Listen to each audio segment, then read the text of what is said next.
Monday morning, everybody. I'm Dave Furtado. And I'm meteorologist Jefferson Donovan. And Jefferson, in the world of weather, a little bit of a mixed bag over the weekend. I know we had some clouds and some precipitation on Saturday, and then on Sunday we had a little bit of some of that breeze and windy conditions, but the sun was out and about. Yeah, absolutely. It definitely was a mixed bag this weekend, even a mixed bag specifically on Saturday. We did see some sunshine early in the day, and then we did see showers and thunderstorms really roll through in the afternoon. I will talk about it later in the newscast, but I will just say it right now as well that we did break some precipitation records on Saturday, including in the Tri-Cities where we picked up 3/4 of an inch of rainfall, an exceptionally wet day, or exceptionally wet day, I should say, for this region. Now, as we take a look outside at the Tri-Cities right now, skies are clear for the time being, but we are going to be faced with more rain showers as we do go through this day. It's 47 degrees right now in the Tri-Cities, but again, rain showers are coming as we head into the late morning and early afternoon hours. So all three of these weather headlines relate specifically to today. Sporadic rain showers are going to be possible on this Monday. Isolated thunderstorms cannot be totally ruled out today either,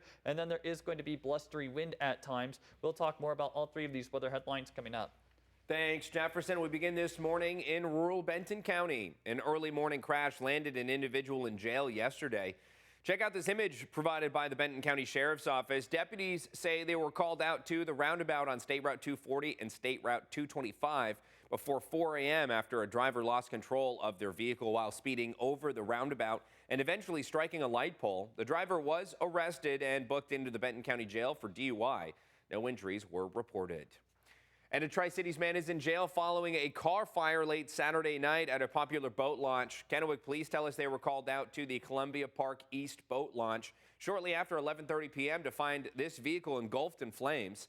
Upon arrival, they made contact with the owner of the car, but after a short investigation, authorities discovered the owner, who called in the fire, had intentionally started it using gasoline and a lighter. He is currently booked into the Benton County Jail on charges of second-degree arson.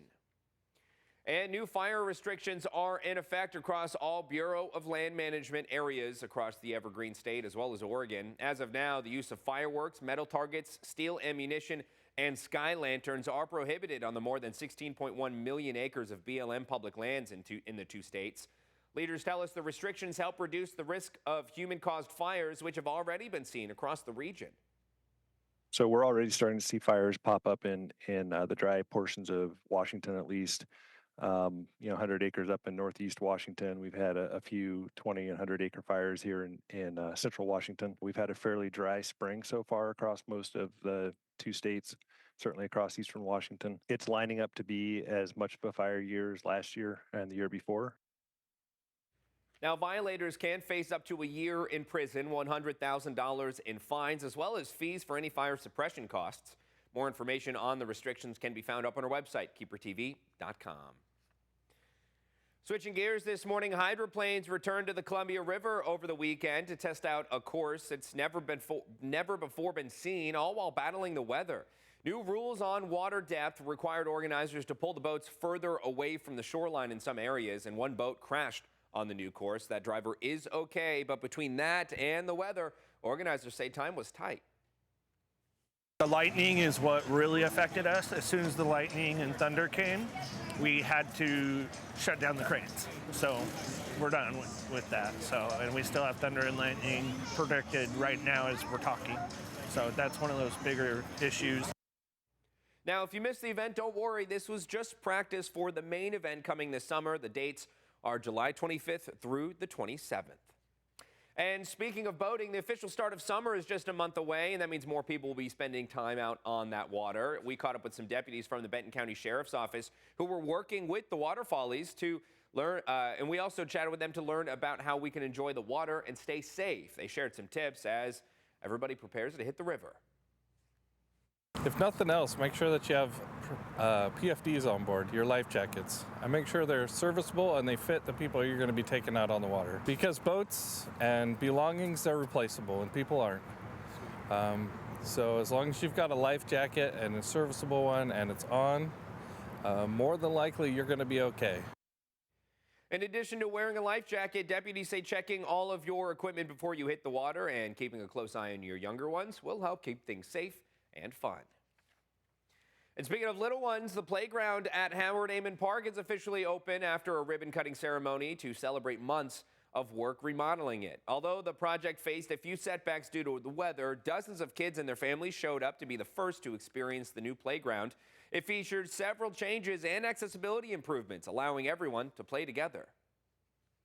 One thing that was important to us in accessibility was having a surface that allowed children with mobility devices or those who need mobility assistance to be able to access all the components of our playground. So we have this great new safety surface here. It also is a soft surface that protects children in the event that they fall while they're playing on the playground. City leaders say they're proud to have finished the project, a centerpiece to the Tri-Cities community, and right in time for the warmer weather.